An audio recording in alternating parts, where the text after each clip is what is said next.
You're locked in to the hottest station on the planet. Resistance is futile. The revolution has begun.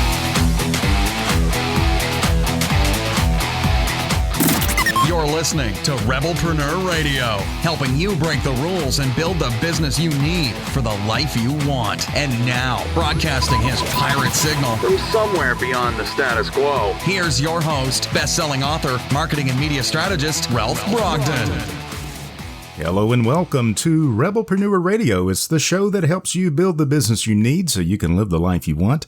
I'm Ralph Brogden. We are going to talk about one of my favorite subjects, and that is how to write your book and how to publish it and how to market it by creating your author platform and developing multiple streams of income. And I'm so delighted. This is something I do, but it's really a pleasure to talk to someone who does something similar to what I do and can understand and relate and have that same passion. So it's really, really exciting for me to welcome Honorée Corder to the show. She is an executive and strategic book coach, a TEDx speaker, and author of dozens of books, including You Must Write a Book. What a great title. Honorée passionately coaches aspiring nonfiction authors to publish their books to bestseller status, create a platform, and develop multiple streams of income.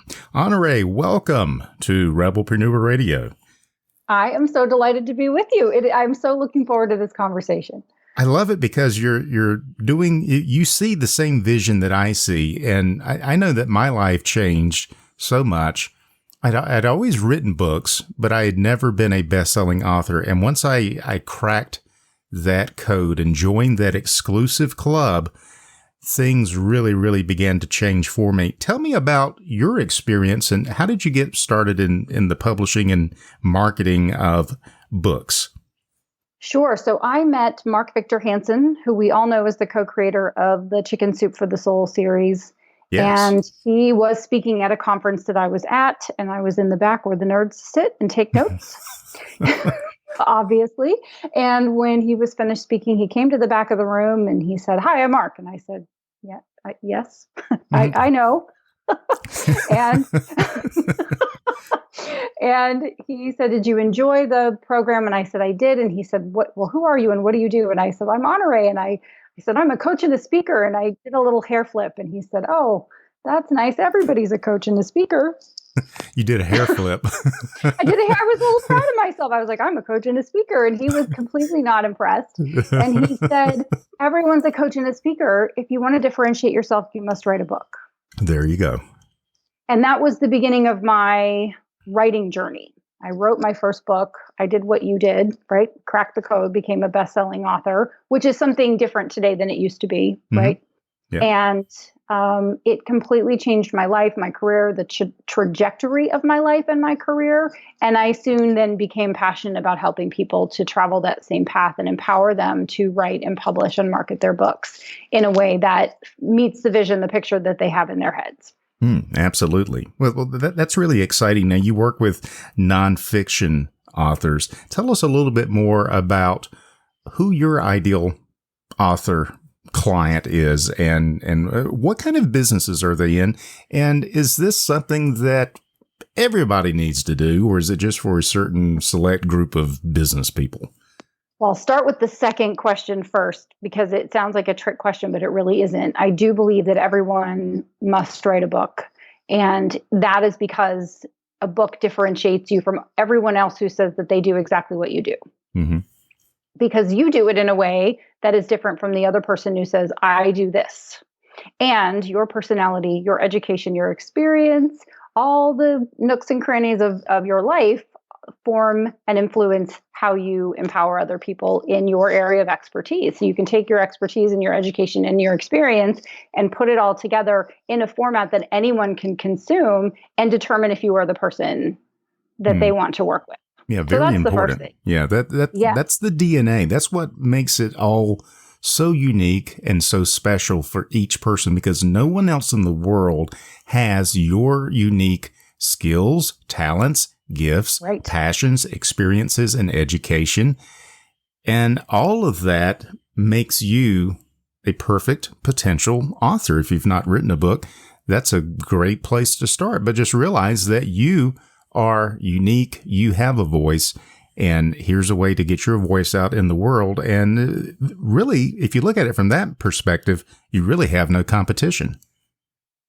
That's correct. That's correct. The right person is going to find you the right person for them. Yes. So you work with nonfiction authors. Who are some of the people that, at least the industries or the businesses? Who's really doing this now? Every professional who has reached a certain level of success and status gets to a point in their career where they recognize they need to memorialize their process, their procedure, their perception, their expertise, their education, their experience in a book that they can use for marketing purposes. Everyone, air quotes, is writing a book, except everyone isn't writing a book. So there is still a lot of blue ocean, as it were, to create a book that will help to differentiate you from your peers. You know, a lot of people say there's lots of books out there. Why would anyone read my book? Why should I write a book? And what do I have to offer when there's so many other books out there? What do you say to somebody like that? Well, I believe that everyone has a message that can only be heard by the person who reads it and needs it. Not every single person can hear the message that comes from Tony Robbins. Sometimes they need to go to Gabrielle Bernstein or Jen Sincero. Right? So there are certain authors, some people will say, I absolutely love Seth Godin. And some people will say, everybody loves Seth Godin except me. Right? Isn't that funny? Right? But it's like there might be lots of books on your topic, and there probably are, let's face it. There is a shelf for every book, which means there's a neighborhood for every topic in a bookstore, right? I call it the neighborhood. What shelf does your book live on in the bookstore? And there's no shelf. There's no shelf for the books that are unlike any other book, right? Right. That's true. That would be, that's a good point. I like the way you illustrate that. So that should not hold anyone back. And in fact, if there are a lot of books in your category, that is actually a good sign. It means that people are interested in this topic, and now they're just waiting for someone with your unique perspective. And that's all you're doing, sharing your perspective in print so that people can see how you look at it, how you approach it. And it doesn't have to resonate with everyone, but it doesn't have to. It just has to resonate with enough that they can connect with you and really digest your unique way of doing something or solving a problem in their life. Correct. And the right person, the person who resonates with you, is going to pick up the phone or send an email and say, what does a deeper relationship with you look like? How do we take this to the next level? Yes. And that's really the key, isn't it? I mean, and tell me your perspective on this, because what I try to tell people, at least it's been in my experience, I'm not going to retire on my book royalties. Okay. They're nice, but it's not something I'm going to retire on. Where I really make my income is connecting with readers and then bringing them into more products and services and programs that are going to help them work with them one-on-one or work with them in a group so they can really get the full experience. And the book at that point, it's more of a marketing tool than a money-making opportunity. Is that the way you see it? I see it very similar to you. When I'm teaching my course or working with folks, I do say there are two different ways that you market. One is marketing your book. I give you a book, you give me $15. Or you market with your book, which is I give you a book, you give me 5,000, 50,000, 200,000. Right? Yeah. It just depends. It just depends on what you're doing. So I believe you can make money from your books. I do make money from my books, but I also make money with my books. Exactly what you're saying. And depending upon the person that I'm working with, I'm helping them to figure out their best marketing strategy. Are they marketing their books to sell books? Some people are, some people aren't. Some people think, well, yes, just like you, I'll make a little bit of money for my books, but that's not where the lion's share of my income is going to come from. But I do believe there needs to be a return on that investment. I do believe you need to make money from the book sales. And also, you do want to make money with your books. and in spades. I love that. I love that. That perspective and that strategy. You are definitely a strategist. You say that you are definitely a rebelpreneur, Yes. just like we are. And so I love the way you think. What would you say is the biggest problem, the biggest hang up, greatest obstacle that you find when you're working with people? And I guess I'm talking about first-time authors, which is going to be the vast majority of people that are listening to this right now. They think, well, this sounds great, but I don't even know where to start, or I've got all of these problems in my head that I think would prevent me. But in your experience, what's the biggest challenge that you have to help new authors overcome for them to get their book written and published and marketed? They don't have a procedure for getting what they want a book to be out of their head and on paper. So I provide a process to help them to figure out what goes in the book and where and why. We call that crafting the book. Crafting the book. And I love that. Yeah. So before you ever put pen to paper, I do get people that will reach out to me and say, okay, I have my book title and I know what I'm going to write about. And I think to myself, okay, that's nice, Peanut. You might be right. However, let's have a strategy session and see if there might be a better title or there might be a better formula for you to get a book out on paper. Let me just walk you through what I put on my blank pages when I'm writing a book. Let me ask you the questions that I ask myself, and they're clarity questions, as any good coach would have, right? You know this. I walk them through that process, and 99 times out of 100, they say, wow, now I have clarity. Now I know what I want to include in my book. Now I know what I want to exclude from my book, but possibly repurpose into a different product or service. Yes.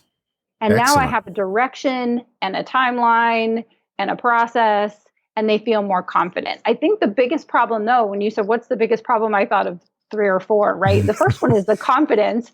Who am I to write a book? Once I can get them over that hump, then it's what goes in the book? What's the title of the book? And then what do I do with it once I have it? I have a book already and it's just sitting there collecting dust, which a book at rest is money at rest, and a book in motion is money in motion. So we want that book to be in motion. And we want to think about the book being in motion from a marketing perspective way back when we have a blank sheet of paper or a blank screen that we're looking at. I love that. I like how you take this kind of amorphous idea that I want to write a book, and you make it very practical, and you give people a process to say, okay, let's take this vague notion of I want to write a book, and here's a title I think I want to talk about, or a subject, and let's dive into that, and let's explore that. And then I think that clarity helps create confidence. And part of the lack of confidence in anything that you're doing is if you're not sure. Vince Lombardi said it's hard to lead people if you don't, it's hard for people to be confident if they don't know where they're going. Right. Correct. Yes. So when we give them clarity like that, and that's what any good coach would do, any good consultant, when we give clients clarity, magically, the confidence begins to appear because now they know where they're going. They have a direction. They have a plan. They have a strategy. And it's really hard to come up with those things all by yourself. That's why we need that third party or that outside perspective, or a coach or someone who can help navigate that, or at least show us the way and go with us. And that creates confidence without you trying to just self-affirm, I am confident, even though I have no idea where I'm going or what I'm doing. Right. And so I love that approach. What are some things that first-time authors can do or should be doing or should be thinking about that would begin this process so that they don't waste time going down the wrong path and then have to course correct? Do you have some basic steps that we could learn from? Oh, yes. Let me give you class 1 really quick. Let me give you some great questions. The first thing is to think about what's in it for you. So we're on the radio. So tune into WIIFM. What's in it for me? What do I really want from a book? Do I want fame, fortune, or freedom, or all of the above, and in what order? And get really clear about what it is that you want from your book. And then I want you to think about what you want the reader to do. These are some of the clarifying questions that I asked. So what do you want the reader to do as a result of reading your book? In You Must Write a Book, I want everyone to write a book. The next question is, what do you want the reader to not do? I'm a real stickler for quality, even though I'm indie published. So some people look down on self-publishing, or they have, because it's so easy to just write and throw up a book, and it can be crappy. And boy, there are some crappy self-published books out there. So I stand for quality in indie publishing. You get the best of all worlds. So what do you want the reader to not do as a result of reading your book? I want everyone to not write it and publish a crappy book. So what would be an example of something you might not want your reader to do? I don't want them to fail to have their book edited. Every book needs an editor. Every book needs a proofreader. Every book needs a professional cover designer and professional interior design and professional copywriting. And there needs to be some intention and purpose inside the book. What's the journey the reader is going on? What's the journey you're taking the reader on, and giving them as much as they can get inside of a book without you having a conversation with them. That's such a great exercise. And to not do that, it's like picking up someone off the side of the road and having them get into your car, and you drive off with them and you don't tell them where you're going. And they're like, they have a name for people like that. You can watch Dateline later and see what happens to those people. But if we don't do that as an author, then that's exactly what we're doing to the reader. We're asking them to invest a chunk of their time and money and energy into a journey that they have no idea where we are going. They have no idea what the destination looks like. And for that matter, the person driving the bus doesn't know either. So this is so important as we consider crafting our message and crafting that book in print. Absolutely. You don't want to be the serial killer of authors. You want to be a serial author, not a serial killer, right? That's right. That's right. It's very important what comes after that word. I love the turn of phrase there.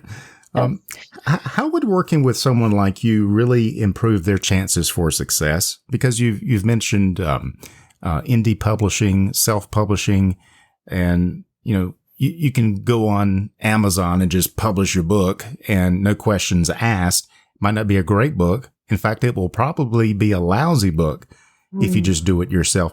So what advantages do you bring into the process that people should choose working with you as opposed to just doing it themselves? I provide a book map, not unlike a roadmap, to take them from the vision that they have in their heads of what being an author would be like and what it would do for themselves in their career. And I help them to fulfill that by helping them to navigate what I've identified are the 5 phases of writing and publishing a book. So crafting, which we've talked about, writing the book, publishing the book professionally, pre-launch and launching the book effectively so that it sells organically for a really long time, and then marketing the book and marketing with the book. Wow. So those are the 5 phases. And I help them to navigate each one of those and to understand what to do and why and when and how and who they need on their team in order to produce this wonderful professional book that's going to make them lots of money and accelerate their career, right? There are lots of little twists and turns on the road. And not unlike being an entrepreneur or business owner or running a company or being a high-level executive, there are lots of little details that you need to know what to do, and you also need to know what not to do. And I'm a guide for that. I'm a guide for that, and I help them to just navigate that and to have the confidence that when they are feeling frustrated or unsure or having a lack of confidence, that they can reach out to someone who's been there, done that. And I'm the person that says, you got this. And here's the answer to your 36 questions. Yeah, exactly. Yeah. Well, that is so useful, especially to first-time authors who are just trying to figure this out, knowing that they have someone like you that they can rely on, and also to ask questions about. I think that really demystifies the whole process. It makes people feel more relaxed. And again, that adds to the confidence because they've got a great tour guide in you. Speaking of which, you offer several things. You have author coaching, speaking, you do your own writing, and much more. Tell us a little bit about what you're working on right now that's got you excited. Sure. Thank you so much for asking. I do appreciate that. Well, I'm writing my first fiction book, so that has me very excited. It also has me really resonating with first-time nonfiction authors who get to the ugly middle and want to quit. So I could absolutely relate to that. And I have been able to really go back to that place in my first few books where I felt the same way and have compassion and know what to speak into my budding authors. I do teach a course called Publishing PhD, which is based on You Must Write a Book. And I teach that 4 times a year. I just finished a session this week, and I start another 8-week session here next week. And I love teaching that course because it is folks who are just like people that you talk to that are aspiring authors, and they just don't know where to start. And sometimes it feels so big, they just say, maybe I don't want to do it. It's too much. I love getting new students in my course that I can walk through that process and they leave with a PhD in self-publishing. They feel absolutely confident that they can produce a book and it's going to do very well. That is wonderful. Now, if our listeners, they've got that book burning on the inside of them, or an idea, or maybe a title, and they're just kind of in a daze beyond that point, what's the best way for them to reach out to you? They can go to honoreecorder.com. And right on the front page, they will find a link to get my book for free. And they can read my book and see if I'm the right Sherpa for their journey, not a serial killer. Or they can email me at honoree@honoreecorder.com. And that will get right to me. And I can have a discovery call with them and see if it might be a good thing. Perfect. That's honoreecorder.com. We'll have that link on the Rebelpreneur website so that you can click straight through from the interview and connect with Honorée. She's got some great stuff on the website, and I highly recommend it. This has really been a pleasure to connect with you. And any final thoughts that you'd like to leave with our listeners? Yes, I think you and I would be the first 2 people to stand up and say you absolutely will love being an author. If you take the big leap and follow through on it, it will open doors for you, make connections for you, and change your life in ways you cannot possibly imagine. So I highly encourage you to consider it, however you do it, and with whomever you do it. Just write your book. You must write a book. You must write a book. I love that title. And thank you so much. Honorée Corder is an executive and strategic book coach, a TEDx speaker and author of dozens of books, including You Must Write a Book. What an awesome, awesome title. She passionately coaches aspiring nonfiction authors to publish their books to bestseller status, create a platform, and develop multiple streams of income. Who doesn't want that? Well, go to honoreecorder.com to find out more. And as I said, we'll have this link on the Rebelpreneur website as well. Honorée, thank you so much for joining us on Rebelpreneur Radio today. I really appreciate it. Thank you for having me. You've been listening to Rebelpreneur Radio with Ralph Brogden. Download the show notes and much more at rebelpreneur.com.